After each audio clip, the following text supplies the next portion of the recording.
दिल्ली विधानसभा चुनाव में मतदाताओं को साधने के लिए हर एक राजनीतिक दल ने अपने अपने तरह का प्रयास किया और मतदाताओं को बूथ तक पहुंचाने के लिए लगातार कोशिश भी की।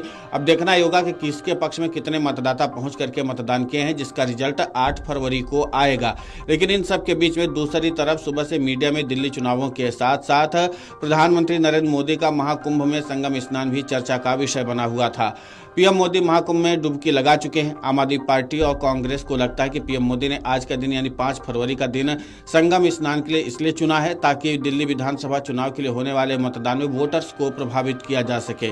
भारतीय जनता पार्टी को चुनावों में विजय दिलाने के लिए पीएम मोदी इस तरीके की रणनीति पर बहुत भरोसा करते रहे हैं और करे भी क्यों न। इस रणनीति के बल पर ही उन्होंने बीजेपी को कई बार जीत का स्वाद चखाया है। पर केवल कोई भी नेता या राजनीतिक अपनी आध्यात्मिक यात्रा के जरिए वोटर्स को प्रभावित कर सकता है, ये किसी भी तर्कशील व्यक्ति के गले नहीं उतरेगा। प्रधानमंत्री नरेंद्र मोदी पहले भी वोटिंग के दिन अपनी आध्यात्मिक यात्रा को अंजाम देते रहे। 2014 में पीएम बनने के बाद पीएम मोदी अब तक कुल 11 बार वोटिंग के दिन किसी न किसी तीर्थ पर रहे हैं। इस दौरान 2 बार लोकसभा और 6 बार राज्यों के विधानसभा चुनाव में वो तीर्थ यात्रा पर थे। दोनों लोकसभा में बीजेपी ने सत्ता हासिल की, जबकि 6 राज्यों में से 4 राज्यों में बीजेपी ने सरकार बनाई। यानी कि प्रधानमंत्री नरेंद्र मोदी की वोटिंग के दिन होने वाली आध्यात्मिक यात्रा अधिकतर बीजेपी के लिए फायदेमंद रही है। वरिष्ठ पत्रकारों और विश्लेषकों का मानना है कि वोटिंग डे पर तीर्थ यात्रा पर जाना मोदी की पॉलिटिकल स्ट्रेटजी का हिस्सा हो सकता है, पर यह कहना कि इससे पार्टी दिल्ली जैसा कठिन चुनाव जीत लेगी। पीएम मोदी के कुंभ में जाने से सीधा असर बीजेपी के वोटर्स पर ही पड़ेगा। जिन्हें आम आदमी पार्टी को या कांग्रेस को वोट देना है वो देंगे ही।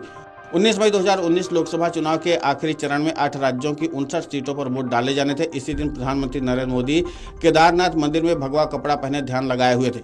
पीएम मोदी ने गंगा में डुबकी लगाकर उन आलोचनाओं पर भी विराम लगाने की कोशिश की है जो वहां 29 फरवरी को मची भगदड़ के बाद की जा रही है।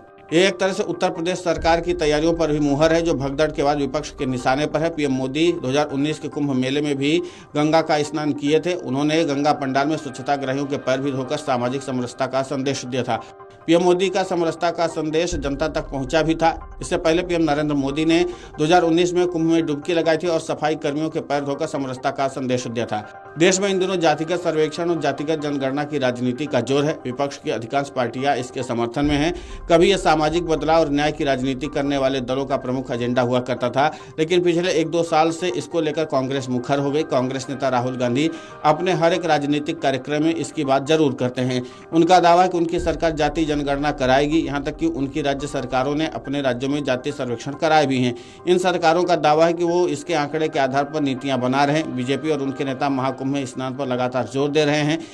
इसी को ध्यान में रखते उत्तर प्रदेश की योगी आदित्यनाथ कैबिनेट ने संगम में डुबकी भी लगाई थी और संगम तट से कई विकास परियोजनाओं का ऐलान किया था। उत्तर प्रदेश सरकार ने इसलिए ही बीजेपी शासित राज्यों के मुख्यमंत्रियों और अन्य गणमान्य लोगों को प्रयागराज महाकुंभ के लिए आमंत्रित किया है। वो लोग भी प्रयागराज पहुंच रहे हैं। पीएम मोदी से पहले उपराष्ट्रपति जगदीप धनखड़, केंद्रीय गृह मंत्री अमित शाह और रक्षा मंत्री राजनाथ सिंह भी संगम में स्नान कर चुके हैं। अब कुल मिलाकर के कि प्रधानमंत्री नरेंद्र मोदी ने यहां से सियासी संदेश देने की कोशिश की है क्या, और क्या इससे बीजेपी के जो वोटर्स हैं वो एक बार फिर से विचार करके वोट करने आएंगे क्या, ये अपने आप में बड़ा सवाल है। राजनीतिक विश्लेषक मानते हैं कि जनता का माइंडसेट तय है, जिसको जिस पार्टी को वोट देना है वो लगभग तय है। लेकिन ये भी माना जाता है कि प्रधानमंत्री नरेंद्र मोदी जब किसी धार्मिक यात्रा पर जाते हैं और वहां पर स्नान करते हैं और स्नान करने की जब डुबकी लगाते हैं तो फिर विरोधी दल को हार का सामना करना पड़ता है। अब देखना दिलचस्प होगा कि दिल्ली का जो कठिन चुनाव है उसमें बीजेपी बाजी मारती है या नहीं।